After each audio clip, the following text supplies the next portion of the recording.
DRBM TV, une chaîne qui se veut de prêcher et d'enseigner publiquement ce qui est utile au peuple de Dieu. DRBM TV, une chaîne qui se veut d'annoncer la bonne nouvelle de la grâce de Dieu, prêcher la repentance envers Dieu et la foi en notre Seigneur Jésus-Christ. DRBM TV, une chaîne qui se veut d'exhorter, d'édifier et d'encourager le peuple de Dieu à persévérer dans la foi et dans la crainte de Dieu. DRBM TV, une chaîne qui se veut d'inciter le peuple de Dieu à une méditation régulière et la mise en pratique de la parole de Dieu pour sa délivrance et une bonne croissance spirituelle. DRBM TV, une chaîne qui se veut d'inciter le peuple de Dieu à la prière persévérante à l'instar d'Élie pour changer l'histoire de sa génération. DRBM TV, une chaîne qui se veut de prêcher la repentance et la conversion à Dieu avec la pratique d'œuvres dignes de la repentance. Veuillez vous abonner à notre chaîne YouTube DRBM TV pour être à jour et ne rater aucune de nos publications. Allons bien aimés, notre thème d'aujourd'hui c'est le mystère de la Pentecôte ou le baptême du Saint-Esprit et de feu. C'est le plus beau cadeau que Dieu a offert à l'Église. Nous prendrons comme texte de base le livre des Actes. Nous allons lire le chapitre 1 et le chapitre 2 que nous vous exhortons à lire en entièreté. Ici, nous allons prendre quelques versets qui intéressent notre thème. On va prendre Actes. Nous allons lire le verset 4 à 5, le verset 8 et le verset 14. Nous lirons ensuite Actes 2, 1 à 4, 16 à 18 et puis 38 à 39. Je lis au nom de Jésus. Acte 1, 4 à 5. Comme il se trouvait avec eux, il leur recommanda de ne pas s'éloigner de Jérusalem, mais d'attendre ce que le Père avait promis. Ce que je vous ai annoncé, leur dit-il. Car Jean a baptisé d'eau, mais vous, dans peu de jours, vous serez baptisés du Saint-Esprit. Acte 1, 8. Mais vous recevrez une puissance, le Saint-Esprit survenant sur vous. Et vous serez mes témoins à Jérusalem, dans toute la Judée, dans la Samarie et jusqu'aux extrémités de la terre. Acte 1, 4, 14. Tous, d'un commun accord, persévéraient dans la prière, avec les femmes et Marie, mère de Jésus, et avec le frère de Jésus. Pourrons nous arrêter là, nous allons continuer la lecture après. Nous allons prier. Seigneur, merci pour cette parole. Parle-nous, Seigneur. Réconforte-nous. Transforme nos vies. Saint-Esprit, prends la place. Dispose nos cœurs à recevoir ta parole.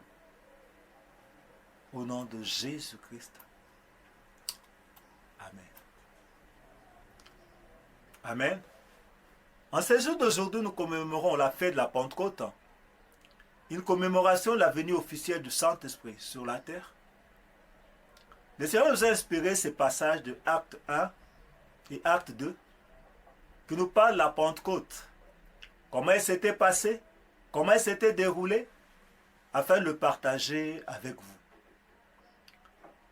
Après la montée du Seigneur Jésus-Christ au ciel, il avait recommandé aux apôtres de ne pas s'éloigner de Jérusalem, mais d'attendre ce que le Père avait promis. C'est ce que nous avons lu dans Acte 1, 4. C'était la promesse de la venue du Saint-Esprit. Nous constatons que les apôtres avaient obéi à cette directive. Ils sont tous montés de la chambre haute. Ils étaient à peu près 120 personnes de la chambre haute, d'après Acte 1, 16. Hormis les apôtres, il y avait tous ces disciples-là, hommes et femmes qui avaient cru au Seigneur Jésus-Christ et à la promesse de la venue du Saint-Esprit. Et la parole de Dieu nous dit que tous, d'un commun accord, persévéraient dans la prière. Donc c'est très important de souligner qu'ils attendaient la Pentecôte, soit la venue du Saint-Esprit, soit le baptême du Saint-Esprit et de feu, dans un état de prière persévérante. C'est-à-dire d'une manière pratique, ils avaient un horaire de prière et de partage de la parole de Dieu. Et ils marchaient d'après cet horaire-là. C'était quelque chose de nouveau qu'ils allaient expérimenter. une expérience qu'ils n'avaient jamais vécue. Ainsi donc, ils ne savaient pas comment cela se ferait-il, ni même comment cela allait se passer. C'était un mystère. Mais comme des enfants obéissants, ils devaient être là à attendre patiemment. On venait de soulever un point. Ils devaient attendre dans un esprit de prière. D'un commun accord, ils s'étaient réunis pour prier parce qu'ils attendaient tous la même promesse. C'est-à-dire qu'ils avaient tous un même sujet de prière. Deuxièmement, ils devaient être patients. Pourquoi? Parce qu'ils ne savaient ni l'heure, ni le jour où le Saint-Esprit viendrait. C'est ce que Dieu vous demande à vous et à moi, de cultiver cet esprit-là, de la persévérance, de cultiver l'esprit de la patience. Quand Dieu te donne une promesse, prie et persévère de la prière jusqu'à exaucement. Ne te fatigue pas tant que tu n'as pas encore reçu l'objet de ta prière, de ton intercession. Souvent, en tant qu'être humain, nous aimons le vite fait. Que lorsque nous avons prié, que nous puissions recevoir directement la réponse à notre requête. C'est comme une course de 100 mètres. Nous courons rapidement et nous atteignons la ligne d'arrivée et nous remportons la victoire. Mais il y a des bénédictions qui nécessitent la persévérance. Comme le marathon, il faut parcourir 42 195 mètres. Il faut de l'endurance. Sinon, vous abandonnez un chemin. Ainsi donc pour la bénédiction du Saint-Esprit que nous venions de lire, nous autres qui lisons, nous connaissons la fin de l'histoire. Nous comprenons que cela a dû faire 10 jours pour recevoir le Saint-Esprit.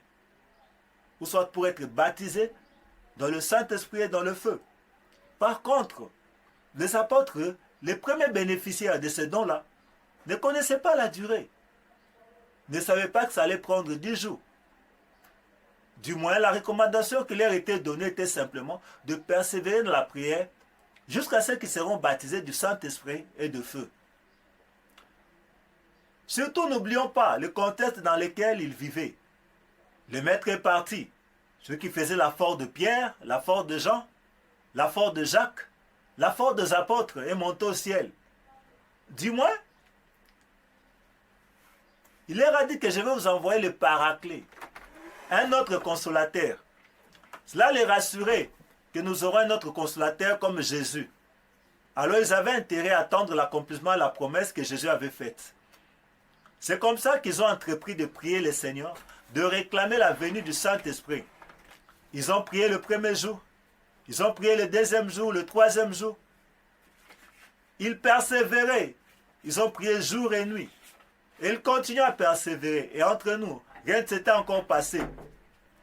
Et le 10e jour, comme ils étaient assis ensemble, vers 9 heures, et comme l'adage qui dit que quelle que soit la longueur de la nuit, le jour finit toujours par faire son apparition, c'est ce que nous décrit le livre des Actes au chapitre 2, que je vous exhorte à lire ensemble avec moi. Acte 2, 1 à 4. Le jour de la Pentecôte, ils étaient tous ensemble dans le même lieu. Tout à coup, il vint du ciel un bruit comme celui d'un vent impétueux. Il remplit toute la maison où ils étaient assis. Des langues semblables à des langues de feu. Leur acte 2 est l'aboutissement de leur prière de 10 jours. Ils ont passé 10 jours à patienter, 10 jours à persévérer. Et ce jour-là, c'était de l'inexpliqué, de l'inattendu. Parce qu'en ce jour-là, ce qui était prophétisé par le prophète Joël s'est accompli. Donc, ils sont entrés dans une saison d'accomplissement. Dans ce passage, nous constatons la plénitude du Saint-Esprit et le revêtement de la puissance d'en haut avec manifestation de dons spirituels, en l'occurrence, le parler en langue. Nous croyons pour notre part que chacun de nous doit expérimenter cette expérience nouvelle du baptême du Saint-Esprit de feu. Cette porte d'entrée aux richesses de Dieu. Cette porte d'entrée aux bénédictions de la nouvelle alliance, qui est la plénitude du Saint-Esprit et le revêtement de la puissance d'en haut. Cette promesse est pour tout être humain, conformément à la prophétie donnée au prophète Joël. Dans Joël 2, 28 à 29. dans les derniers jours du Dieu, je répandrai de mon esprit sur toute chair. Vos fils et vos filles prophétiseront, vos vieillards auront des songes et vos jeunes gens des visions. Oui, sur mes serviteurs et sur mes servantes, en ces jours-là, je répandrai mon esprit et ils prophétiseront. Le baptême du Saint-Esprit est donc une capacité surnaturelle que Dieu nous donne afin de faire de nous des témoins efficaces dans tous les domaines de notre vie pour le royaume des cieux. Quel est votre domaine d'activité?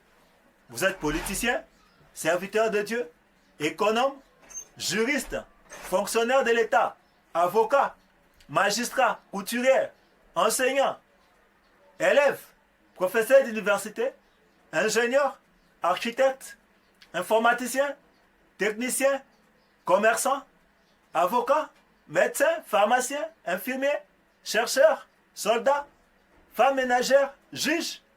Vous avez besoin de cette plénitude du Saint-Esprit pour être efficace dans votre tâche et ainsi être un témoin puissant de la résurrection du Christ.